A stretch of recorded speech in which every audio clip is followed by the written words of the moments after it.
Makarios, le petit livre de Manfred Engeli, est un petit bijou de spiritualité.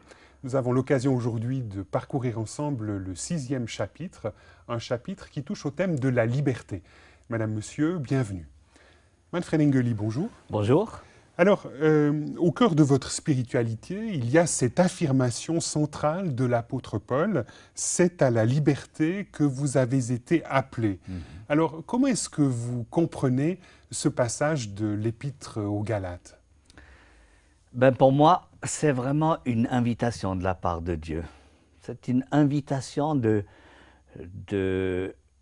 d'entrer dans une relation avec lui librement. C'est-à-dire de choisir cette relation et de vivre dans cette relation sans contrainte. Et pour moi, personnellement, c'est ça peut-être qui a été un tournant dans ma vie, quand j'ai compris que c'était ça la foi, de vivre dans une relation personnelle avec Dieu le Père, aussi avec mon Seigneur Jésus-Christ, et de le faire librement, c'est-à-dire de ne rien faire par contrainte. Alors que là, si on reprend le texte de l'Épître aux Galates, on voit qu'il y a tout un débat autour d'une observance à avoir, de la circoncision qui devrait être pratiquée au sein de la communauté chrétienne pour vraiment être en accord avec la volonté de Dieu. Donc là, vous êtes un peu ailleurs. Je suis ailleurs. Je crois que la liberté ne veut pas... La liberté ne dit pas ce que je ne fais pas ou ce que je fais, mais la liberté, pour moi, parlerait du fait de cette motivation, de la raison intérieure pourquoi je le fais. Je peux le faire parce que j'ai peur de Dieu, par exemple. Je peux le faire parce que je n'ai pas encore compris ce que c'est que la grâce. Et je peux faire exactement les mêmes choses, mais avec une autre motivation, par amour, par exemple. Ou parce que j'ai compris que c'est la meilleure chose pour moi, ce que Dieu me demande, alors je le fais librement. Et là, pour vous, il y a finalement le moteur essentiel de toute action chrétienne, c'est cette dynamique de grâce, d'amour qui devrait nous habiter tous, en tout cas toutes les personnes qui se revendiquent de la personne de Jésus. Oui, tout à fait. Et pour moi, ça me semble toujours un peu, presque un drame, je dirais, de voir qu'il y a tant de chrétiens qui vivent leur vie chrétienne, pas dans la liberté, mais dans une obéissance amère. Et je me suis toujours dit, en tant que père, par exemple, si nos enfants nous obéissaient amèrement, j'aimais vraiment pas. J'avais envie de leur dire, mais laissez-le. Si vous n'êtes pas d'accord de le faire vraiment Ne le faites librement, pas. ouais, ne le faites pas. Mais finalement, ça, c'est du point de vue des systèmes religieux, c'est un peu une manière de procéder qui dérange, quoi, parce que finalement, on attend vraiment que chacun soit habité pleinement par une conviction. Oui. Mais cette conviction, je pense que le Seigneur nous a offert cette liberté. Et dans ce sens, il me semble que c'est le chemin du Seigneur à travers ce qu'il a fait par Jésus-Christ.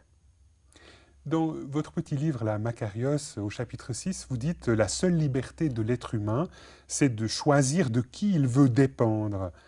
Alors, est-ce que ce n'est pas une vision très négative? Finalement, on pourrait dire que l'être humain est de toute façon esclave? Non, il n'est pas esclave, je ne dirais pas ça, mais il est dépendant.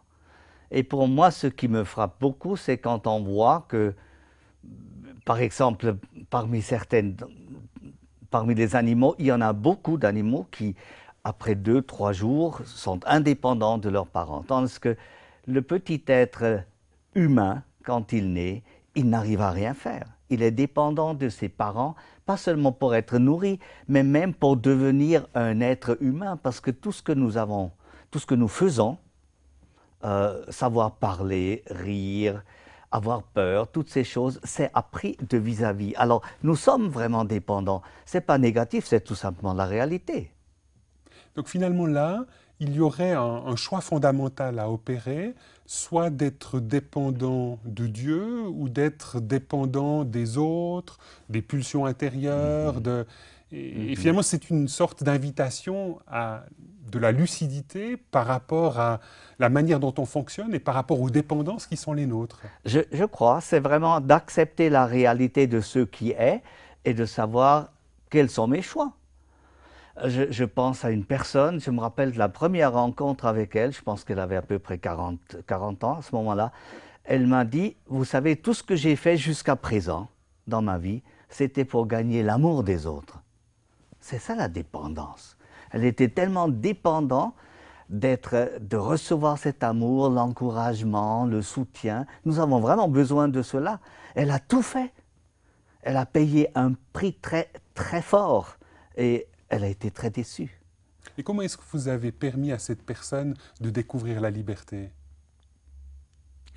Je pense que, je ne me rappelle pas exactement, mais je pense que nous avons parlé du fait de ce choix, qu'elle pouvait choisir de qui elle voulait dépendre, que cette liberté en soi où on n'aurait besoin de personne et de rien, que ça c'était une illusion, mais qu'il y avait un choix, il y avait cette possibilité d'être dépendant des autres. Et je lui ai sûrement parlé de Jésus-Christ parce que c'est quelque chose qui m'avait vraiment frappé de constater chez lui une très grande liberté. Oui, pour vous, c'est vraiment le modèle de l'être humain libre, Jésus de Nazareth. Pour moi, c'est vraiment le modèle. C'est l'homme qui a vécu cette liberté parfaitement. Et une chose qui m'a beaucoup frappé, il l'a vécu aussi face à son père. C'est-à-dire, ce choix implique même de rester libre face à Dieu, c'est-à-dire de se soumettre à lui par amour et volontairement. Et là, cette liberté, bon, vous parlez de la relation à Dieu le Père, mais cette liberté, on la voit aussi dans la personne de Jésus au travers de toutes sortes d'autres événements. Ça m'a frappé une fois, où, oui, en lisant les évangiles, de voir cette liberté où je me suis dit, bah, j'aimerais être libre comme lui. On peut donner quelques exemples. Il y a par exemple les noces de Cana, où sa mère lui suggère ce qu'il pourrait faire pour qu'ils aient de nouveau du vin. Et puis, il dit à sa mère, qu'ai-je à faire avec toi, femme? Il n'y a aucune méchanceté, mais il pose clairement cette limite et dit, j'ai quelqu'un à qui j'obéis. Et c'est pas toi. Et c'est pas toi. ou peut-être un moment aussi important, les disciples, où il y en a beaucoup qui se détournent de lui, il pose une fois aux 12 la question, et vous, est-ce que vous voulez aussi me quitter? Et pour moi, il leur ouvre la porte. Oui, il ne se profile pas du tout Non. comme une sorte de gourou sectaire qui voudra à tout prix Les garder sous sa Ouais. coupe, quoi. Hein. Ou il ne dit pas, s'il vous plaît, restez avec moi. Hein. Et même à travers la patience, ça m'a frappé de voir que tous les autres acteurs sont manipulés quelque part par quelque chose. Il est le seul qui traverse sans se défendre, sans rien dire. Il est le seul qui reste libre, tout en laissant faire tout avec lui. Alors cette liberté, c'est ça. Vous avez aussi un petit dessin dans votre livre Makarios qui reprend la notion de hamac social. C'est un peu, on rejoint avec cette notion de hamac social la petite histoire que vous racontiez Oui. tout à l'heure de cette personne Oui. qui faisait Oui. toutes sortes de choses dans sa vie pour bénéficier du regard d'amour des autres. Alors finalement, Jésus, par rapport à ce hamac social, il est aussi très, très libre.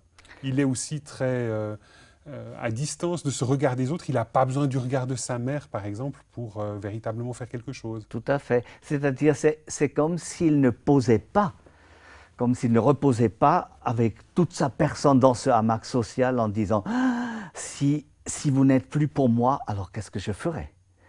Et je me suis posé la question, quel est son secret? Et c'est là où j'ai compris que dans cette dépendance qui est la réalité de l'être humain, il a choisi de dépendre, il a choisi librement de dépendre totalement du Père et il est arrivé à le faire d'une telle façon à ce qu'il ne restait aucune dépendance, 100% de dépendance du Père et puis en bas, il pouvait lâcher prise sur les autres et il pouvait être libre dans le sens de ne rien faire pour satisfaire leurs désirs ou pour entrer dans une lutte avec eux. Mais ça, vous pensez que dans la vie concrète qui est la nôtre, avec nos relations familiales, avec nos relations professionnelles, c'est possible de goûter à cette dépendance de Dieu qui fait qu'on fait fi des relations avec les gens qu'on a autour de soi. Je crois que là aussi, il est évident que nous n'arriverons pas ou jamais à cette répartition zéro dépendance des autres et 100% de dépendance de Dieu. Mais je crois que nous pouvons toujours comme augmenter notre dépendance volontaire, librement choisie de Dieu, et ça crée automatiquement une liberté face aux autres. Mais comment est-ce qu'on s'y prend concrètement pour développer cette dépendance à l'endroit de Dieu? Parce que ça paraît être de belles idées, ça fait partie d'un certain catéchisme un peu pieux, mais concrètement, il y a un chemin vers la liberté, je crois vers une qu'il croissance. y a d'abord cette nécessité de prendre conscience du fait que je suis un être dépendant et d'arrêter ou de couper avec cette illusion, de toute façon je suis libre, parce que ce n'est pas vrai. Et la seconde chose, c'est de dire, si je choisis de me rendre dépendant de Dieu volontairement, comment est-ce que je peux le faire? Et pour moi, il y a un texte biblique qui indiquerait un chemin qui serait comme une décision un peu de base. C'est Romains 12, 1, où Paul dit offrez votre vie comme un sacrifice vivant.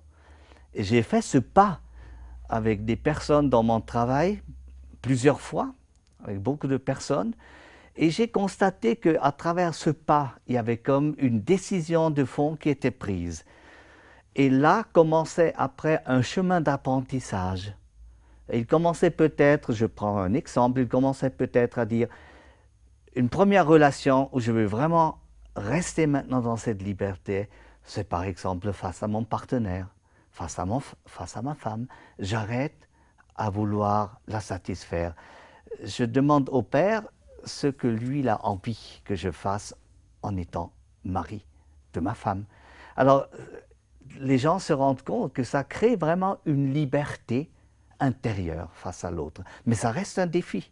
Et ça reste quelque part un chemin à Tout à pratiquer fait, et à oui. essayer de développer. Oui. Manfred Engeli, merci beaucoup de nous avoir accompagnés sur ce chemin de liberté que vous proposez dans le cadre de Makarios, en route vers le bonheur. Madame, Monsieur, si vous souhaitez poursuivre la réflexion autour de ce thème de la liberté, ne manquez pas la lecture du 6e chapitre de Makarios, en route vers la liberté. Au revoir et à bientôt.